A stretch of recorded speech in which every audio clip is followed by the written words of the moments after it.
he sent the one good photo that turned out to the Abbey in Kentucky and said, this is a photo I took of Merton when we found him, and that this is before anything was touched. He writes this in the letter. He says, nothing was touched.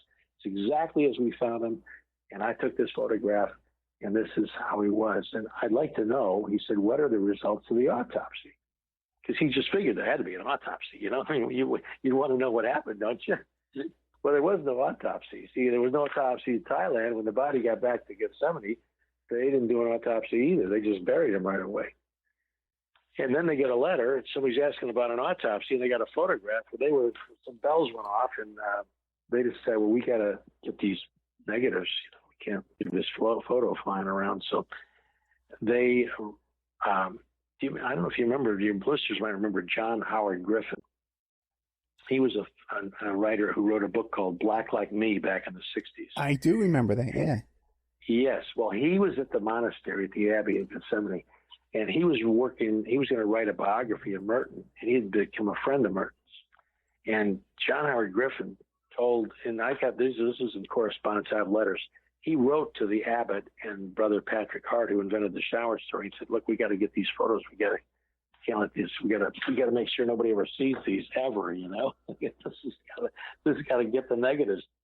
And so they agreed. So he wrote to the Filipino and said, "Can you send me the negatives? We want to protect them because journalists would go nuts with this. So let us protect them, and we're so glad you took them." But the Filipino was a little skeptical. He didn't know who John Howard Griffin was. He said, "I don't want to send them to you." He said, "I'll send them to the abbot. I'm going to send them to the abbot because he'll know what to do." So he said, the negative strip has 3 photos on it, and I'm going to send it. So he mailed him the negative strip. And then the negatives disappeared. They're not down there now. I mean, they're not at the Abbey. They're not anywhere. So, but they're referred to in this letter. So, what happened to the negatives? Well, reading all these letters back and forth, and I wanted to get into John Howard Griffin's papers. They were in Austin, Texas, and also at Columbia University, but the Merton papers were at Columbia. So I zeroed in up there, and I got a PDF file of a lot of documents that they had.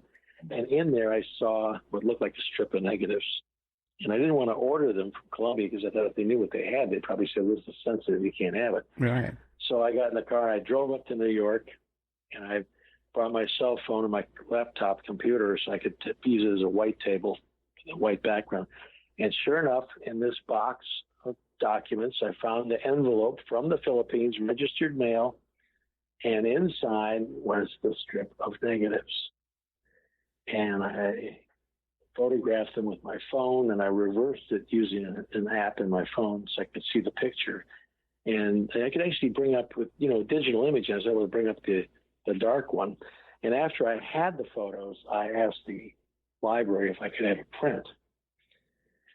And they made me prints, really nice prints, a huge TIFF file, and they sent me the photographs of those negatives. And for the first time, the one that was too dark was now really visible.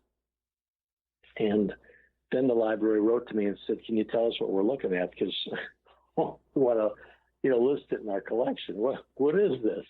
This is a picture of this man on the floor with a fan on him. They didn't know what they had. So I told them what they had, and I said, you want to protect that because it's very, very rare. And because the letter from the Filipino, when he sent the negatives to the Abbey, he told them that he was giving them to them as a gift. I checked with an attorney, and they technically own the rights to those images. And I had an artist, because I didn't want to publish pictures of Merton's dead body, but I had an artist who's a professional artist here in Washington that does drawings for the Supreme Court and so on. And she drew nice pencil drawings of these images. And then I sent those drawings to the Abbey and asked for permission to publish them. And my book was going to come out. And they said, no. They said, we don't want you to publish those. So I can't publish them, but I do describe them in the book in detail of what's in the image. I think other interesting thing about the photos where Merton is lying, he's in the corner of the room. And in the corner, there's 2 clothes racks, like you'd hang your clothes to dry. Mm.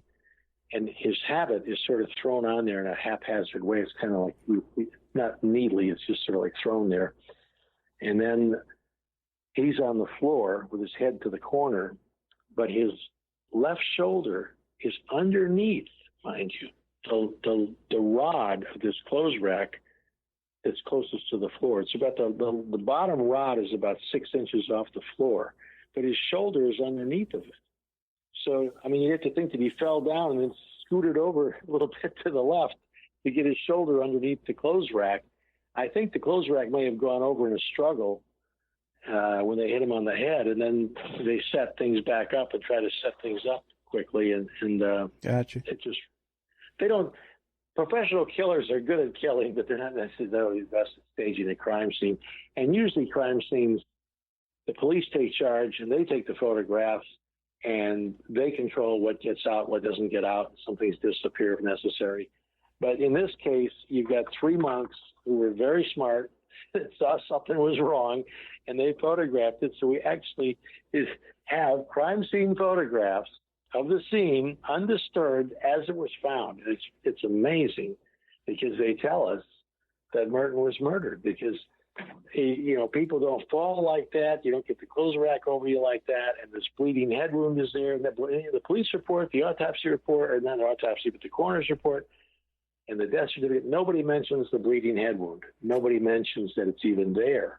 Really? But the witnesses mentioned it in their letters. There was a nun that was there who was a medical doctor. She was the 4th person to the scene.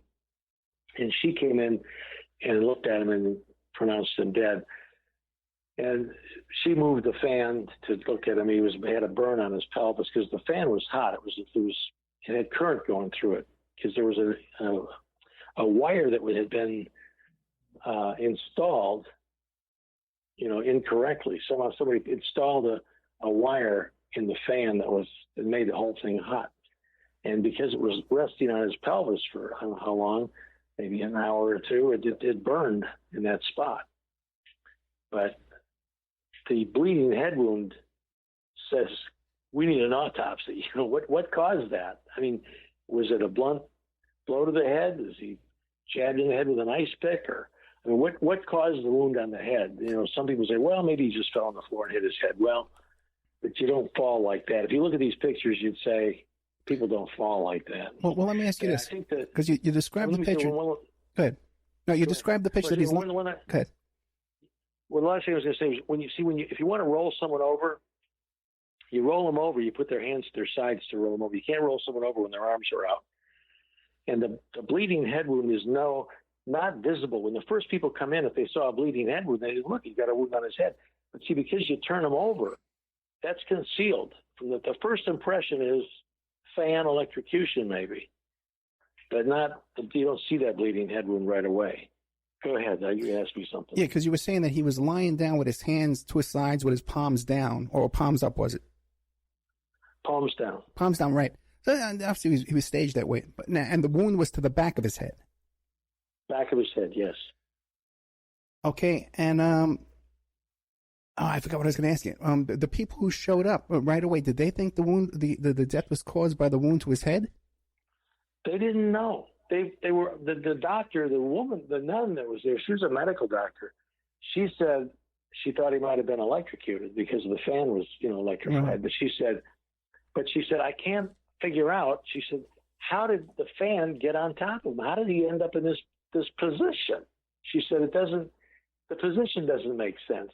And that's what Egbert Donovan said. He said, I don't think his hands ever touched the fan and landed where they were. He says it doesn't make sense. It didn't look right. And they didn't know what really killed him. Some people, like the nun, thought he might have been electrocuted. But you see, it was really what was necessary was an autopsy to find out what caused the wound in the back of the head and what actually killed him. Yeah, you'd think so. There was another case I found in my research from an Indian Journal of Forensics where a victim had been staged electrocution and the person had a wound on the back of their head, but they'd also been strangled.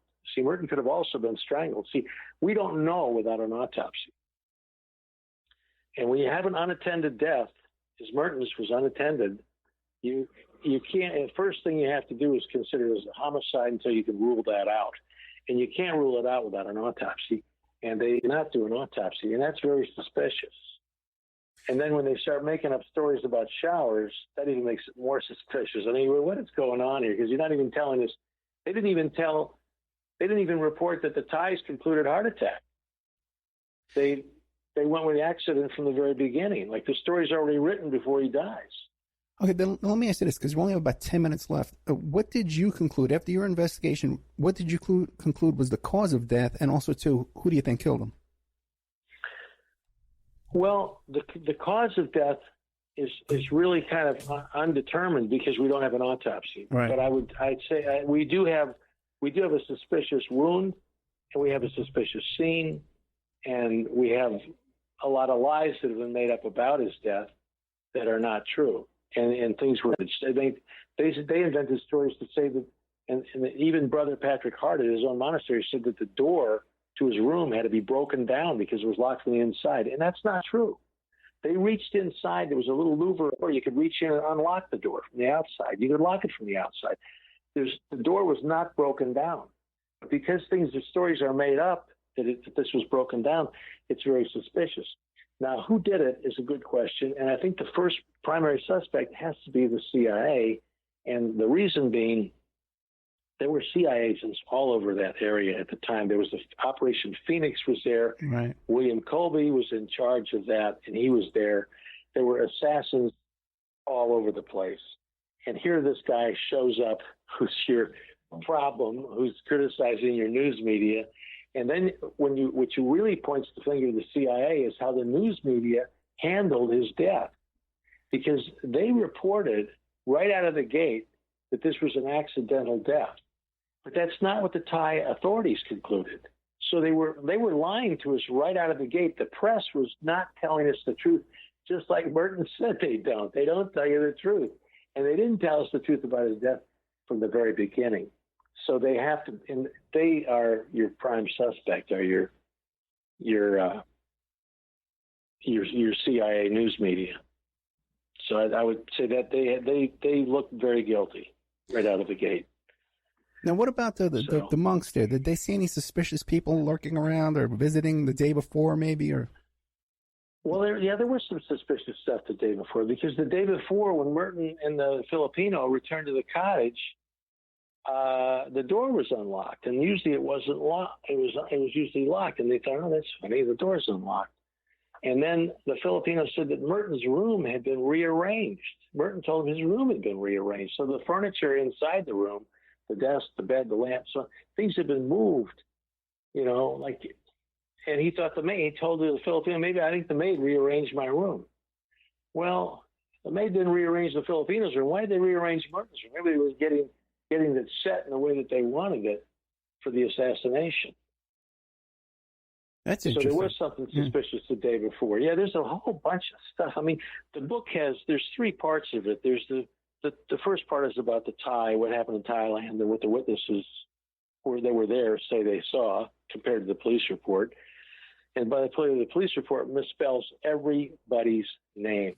All the names are misspelled of all the witnesses in the police report.